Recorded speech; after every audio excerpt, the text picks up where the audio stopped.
O ano de 2025 começa com o preço de alimentos subindo muito, dólar caindo, mas ainda alto comparado aos patamares de 2024. Além disso, a gente tem inflação se caminhando novamente para ficar acima da meta e o governo segurando o preço de combustível, mas prestes a liberar um reajuste, o que pioraria ainda mais a questão da inflação e a popularidade do governo Lula. Tudo isso faz parte do caldo que levou o Copom, nessa quarta-feira, a elevar novamente a taxa Selic em 1%, levando a taxa que estava em 12,25 para o patamar de 13,25. E se há um ano, lá no começo de 24, era praticamente impossível imaginar uma Selic alta assim em 25, basta lembrar das previsões, colocando a Selic no final do ano passado na casa de 9%, agora o que a gente tem de previsão do mercado para o final de 25 é uma Selic batendo em 15%. O que, se vier de fato acontecer, vamos lembrar sempre que previsões não são profecias, isso são apenas expectativas de mercado, levaria a Selic a atingir seu maior patamar desde 2016, na época do governo Temer, quando ela bateu 14,75. E é interessante nesse vídeo lembrar como que a gente chegou até aqui. Quando nós voltamos para a época pós-pandemia, quando a Selic subiu bastante, foi parar em 13,75, para controlar uma inflação que tinha batido 2 dígitos, acima de 10%, ela ficou nesse patamar muito alto entre agosto de 2022 e agosto de 2023. Até que no dia 2 de agosto de 23, meu aniversário, nós começamos a ter os cortes da Selic. Foram 6 cortes de meio ponto percentual e um corte de 0,25, entre agosto de 23 e maio de 24. Nas duas reuniões seguintes, junho e julho de 24, o Copom manteve a Selic em 10,5 e começou a aumentar a Selic na reunião de setembro, quando subiu a taxa em 0,25. Aí em dezembro foi mais um ponto percentual de aumento. E aí que vem o ponto que deixou muito simples gravar esse vídeo aqui antes da reunião do Copom. Porque não pense que sai a reunião, vou correndo para gravar o vídeo. Eu gravo antes, porque o Banco Central ele preza, ou pelo menos deveria prezar, pela previsibilidade. Ele não pode surpreender os entes de mercado. Na publicação da ata do Copom, veja que eles colocam aqui: o comitê decidiu unanimemente, e vamos lembrar que o presidente atual do Banco Central, Galípolo, já fazia parte do comitê, pela elevação de um ponto percentual na taxa Selic e pela comunicação de que, em se confirmando o cenário esperado, antevê ajuste mesma magnitude nas próximas duas reuniões. Ou seja, um ponto percentual agora e mais um ponto percentual na próxima reunião, que vai acontecer em março, levando nossa Selic para o patamar de 14,25. Se a gente pega as projeções feitas pelo mercado, o que a gente espera nos próximos meses? Agora a gente teve um ponto percentual de aumento, 13,25. Como você pode ver na tela, tem mais um ponto percentual esperado para a próxima reunião. Afinal, o Galípolo já estava lá, assinou a ata. Quase todos os diretores que compõem agora o Copom é a mesma coisa. E o cenário não está se mostrando diferente daquele que era projetado pelo Banco Central, com uma inflação mais resiliente. De modo que esse é o esperado. Aí depois, para maio, você já tem um pouco mais de especulação sobre o que vai acontecer. Mas a maioria dos entes de mercado coloca meio ponto percentual de aumento, levando a Selic até 14,75. E em junho, uma última alta de 0,25, levando a Selic a 15%. Contudo, a gente pode falar que esse aqui é o cenário no qual a maioria acredita, porque sempre teremos previsões dissidentes. A XP, por exemplo, projeta o pico da Selic em 15,5. E apesar disso aqui estar em destaque na matéria, o que mais chamou a minha atenção é a previsão do dólar enquanto a Selic está em 15,5. Se coloca a moeda batendo 6,40 para o final de 26. Só que eu já acho também que é um horizonte muito longo, falamos basicamente de 2 anos, com uma eleição no meio do caminho. Então acho que aqui eles projetaram a reeleição do governo Lula. Se a gente olha, por exemplo, o Boletim Focus, eles já colocam a Selic em 26 em 12,5 e para 27 em 10,38. Então deveríamos ter um pico da Selic neste ano e depois o começo da queda da taxa, desde que a inflação seja controlada. E aí vale lembrar para que serve a taxa Selic como instrumento de política monetária na mão do Copom. Se você vai lá no site do Banco Central e busca pela missão da instituição, está lá, abre aspas, garantir a estabilidade do poder de compra da moeda,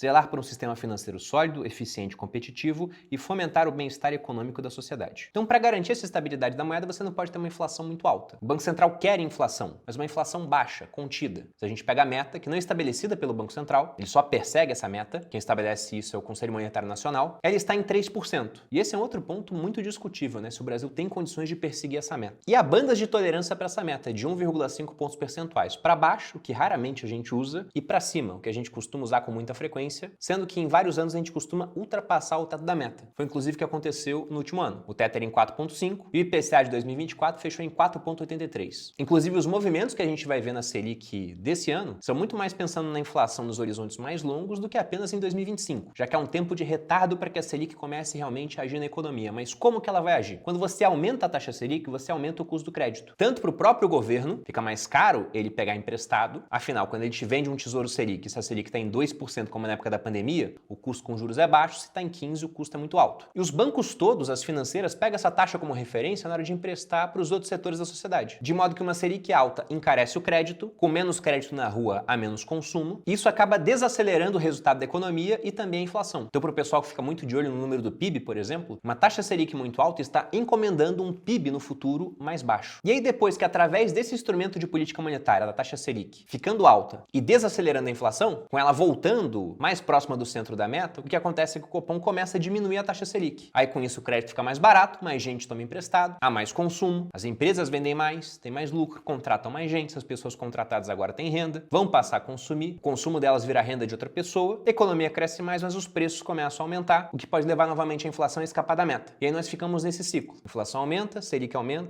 contém inflação começa a diminuir, Selic diminui e assim vai. E aí, lembrando o que eu disse anteriormente, o pessoal do Copom fica de olho na inflação, mas a alteração da Selic vai impactar mais a inflação de 2026. Para 2025 já fica mais difícil ter esse impacto, por conta da demora do efeito do aumento da Selic na economia. Tanto que se você pega previsão de inflação para esse ano, e aqui eu estou colocando a previsão do Boletim Focus, aquele relatório que sai semanalmente, você pode consultar no Banco Central, colocando os principais indicadores da economia, né? O que eles esperam para inflação, câmbio, PIB, Selic. E se a gente coloca, por exemplo, a previsão de inflação, eles esperam que 2025 tenha uma inflação na casa de 5,5%. E o mais interessante, né? Porque esse valor, muito provavelmente não vai ser o valor que a gente vai ver no final do ano. O Boletim Focus vai sempre a cada semana reajustando expectativas. Pode manter expectativas também, mas o mais comum é o reajuste para cima ou para baixo. E se a gente pega o boletim da semana passada, ele estava em 5,08, ou seja, ele aumentou 0,42. E o mais interessante, foi a 15ª alta seguida no indicador da inflação. E isso está acontecendo principalmente por conta de preços de alimentos, que é algo que é muito sensível para a popularidade de um governante. Ainda mais de um governante que tem mais votos vindos da parcela mais pobre da população. Em 2024, por exemplo, o Brasil teve a 5ª maior inflação entre os países do G20. Ele ficou atrás de Argentina, que sofre com um problema de inflação muito grave, que dando a César do que é de César, né, está melhorando, mas ainda há um longo caminho pela frente, é difícil conter uma inflação depois que ela já ficou enraizada na sociedade. Também a Turquia, que sofre com um problema parecido, Rússia, que está em guerra, e depois teve a Índia. Em seguida está o Brasil. E aí, para você que tem uma renda mais alta, como é o meu caso, por exemplo, você mal nota a inflação de alimentos. Tem muitas pessoas, até o pessoal de renda mais alta, que nem fazem as compras. Simplesmente tem uma pessoa para fazer isso. E até porque esse consumo, comparado ao que tem de renda, principalmente de patrimônio, costuma ser um número muito baixo. Agora, para os mais pobres, isso pega bastante. Se você pega a composição do prato feito, por exemplo, você vê proteínas, como o caso do contrafilé, subindo 20%, o frango subindo 10%, o arroz subindo 8%. Agora, itens que caíram de preço. A cebola caiu 35%, o tomate 25%, a alface praticamente manteve o preço. E essa, inclusive, é a explicação do porquê o IPCA ele fica na casa de uns 5%, tranquilamente, enquanto alguns preços aumentam 20%, porque sempre há preços caindo na composição.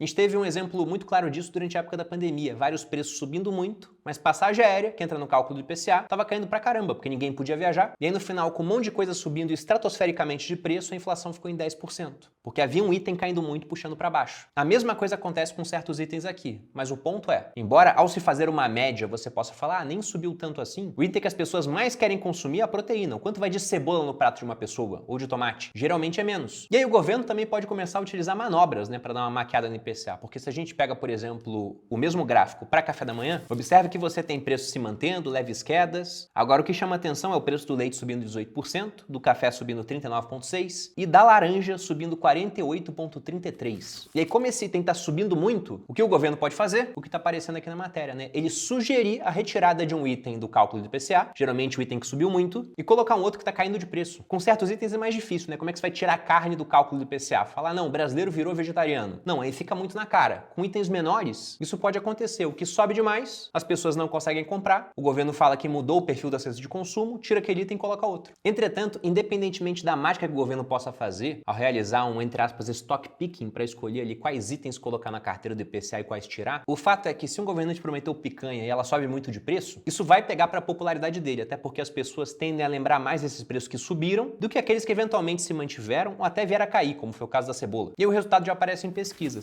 65,7% acha que o preço de alimentos subiram durante o governo Lula. A desaprovação do governo já chega a 49%, superando a aprovação pela primeira vez. O Lula chegando a perder popularidade até entre os próprios eleitores, resultado tanto da questão do Pix quanto dessa parte dos alimentos. E aí o governo começa a se articular para tentar dar uma solução, mas se atrapalha na comunicação. O Rui Costa, por exemplo, falou sobre intervenção no preço dos alimentos. O que seria isso, né? O pessoal ficou com medo de que fosse um tabelamento de preços, por exemplo, ou algo que a Argentina já fez e deu tremendamente errado lá, que é a taxação de exportações. Você começar a taxar o que vai sair do Brasil para que você tenha mais comida ficando internamente, assim o preço do alimento iria cair. Sim, no curto prazo isso iria acontecer. Agora, no longo prazo, você desestimula quem produz a fazer mais daquilo e também afeta o saldo da balança comercial brasileira. São menos dólares chegando aqui no Brasil, sendo que o preço do dólar já não está comportado em comparação ao real. Uma outra coisa que foi dita também, que gerou muita repercussão, foi a questão de mudar a data de validade dos alimentos, o que logo depois o governo já descartou por conta da enxurrada de críticas em rede social. E a gente tem que lembrar por que o preço dos alimentos está subindo. Porque, lógico, você tem fatores climáticos, tem a questão de oferta. Se algo acontece no Vietnã, que produz muito café, o preço do café vai subir, independentemente da economia do Brasil estar toda arrumada. Agora, o que não pode deixar de ser levado em consideração é a questão do dólar. Depois que ele aumentou contra o real 27% em 2024, ainda que haja uma queda agora no começo do ano, esse efeito do dólar vai impactar o preço dos alimentos. Porque tudo que é importado fica mais caro e o que pode ser exportado também fica, já que é um pagamento maior para mandar essas commodities para fora do que deixar aqui no mercado interno. E esse é um lembrete poderoso de que você pode viver em reais, mas você não está imune à alta do dólar. E se ele subiu 27% contra o real no ano passado, mas a sua renda, o fluxo de dinheiro que você ganha e o seu patrimônio não subiram os mesmos 27%, então você ficou mais pobre em termos internacionais. E aí, para evitar que isso se repita novamente, eu vou lembrar do meu treinamento, Viver de Renda, que está indo para a sua 29ª edição, vai abrir no dia 10 de fevereiro, e lá a gente pega até mesmo o mais completo leigo, que não sabe nada sobre o mercado, e ensina esse indivíduo a investir de verdade, a formar sua carteira, diversificando entre ativos, moedas e até países, porque você aprende a investir tanto no Brasil quanto no exterior. E se você pega o simples resultado do S&P 500, índice formado pelas 500 maiores empresas americanas, ele teria subido esses 27% em dólar, pra gente, olhando aqui do Brasil, e com mais o efeito da subida das ações americanas, no composto daria uns 60% de subida. Então você não só manteria o seu poder de compra internacional, como ainda estaria ganhando. E a gente fala bastante disso no Viver de Renda, tem um módulo específico sobre investimento exterior, falamos de Bitcoin, renda fixa, marcação a mercado, ações, fundos imobiliários, como é que eu fiz para montar minha carteira para viver de renda lá em 2017, principalmente o pensamento por trás disso, como eu fiz as divisões. É um curso muito completo, não à toa está indo para a turma 29. Para quem quiser fazer parte, o link aqui na descrição. E aconselho você fortemente a fazer parte, porque esse tipo de dinâmica que a gente está vendo aqui nesse vídeo, ela não vai se alterar. Você pode ter anos de inflação mais ou menos forte, mas ela está presente, de modo que você tem que investir para manter o seu poder de compra, protegendo o seu patrimônio e aumentando ao longo do tempo. E colocando um último fator para ficar de olho também, que inclusive estava pior, mas essa breve queda do dólar que a gente teve no começo do ano deu uma melhorada para a situação do governo, temos que falar da questão dos combustíveis. Porque desde que a gente teve o fim daquela política de paridade de preços internacional, onde você tinha a Petrobras reajustando o preço de tempos em tempos por conta da alteração no mercado internacional, o que a gente viu aqui no Brasil foi um crescimento da defasagem entre o preço no mercado interno e no mercado externo. Lembrando que aqui no Brasil nós produzimos muito petróleo, mas não somos autossuficientes porque esse petróleo, parte dele que é produzido, a gente não consegue refinar aqui no país. Então a gente é obrigado a comprar combustíveis de fora. Quem faz isso é a Petrobras. E se você não reajusta preços, a empresa pode passar a ter prejuízo, o que não veio acontecer, mas lucros menores por conta da defasagem. E se a gente olha como está essa defasagem agora, tanto para gasolina quanto para diesel. Na gasolina, você pode olhar aqui que a média anual está na casa de menos 6,6%, com o preço no momento estando em menos 6%, então está bem próximo da média. Já no diesel, embora a média esteja em 7,3%, no momento a defasagem é de menos 14%. Ou seja, aqui a gente está vendendo combustível por um preço mais baixo comparado ao mercado internacional. A questão é que não dá para manter essa defasagem para sempre. Ou o preço lá fora cai, porque o petróleo vai estar caindo, ou porque o dólar vai estar caindo em relação ao real, ou aqui com o tempo o governo vai ter que liberar esse reajuste. E aí, ao liberar, como combustível é insumo para tudo que a gente faz e transporta aqui no país, outros itens da cesta que compõem o IPCA deverão subir mais, o que pressiona a nossa inflação e, por consequência, pressiona também o Banco Central através do Copom nas próximas reuniões que teremos ao longo de 2025. Pressionando fortemente também a figura do presidente do Banco Central, Gabriel Galípolo, que vamos lembrar que toda vez que tinha decisão do Banco Central, a Gleisi Hoffmann fazia um tweet questionando o Campos Neto, só que agora o indicado foi do governo Lula. Será que veremos tweets assim também? O que você acha? Deixa aqui nos comentários. Eu fico por aqui, esse era o recado do vídeo. Se você gostou, dê seu like, se inscreva aqui no Você Mais Rico. Um grande abraço e até a próxima.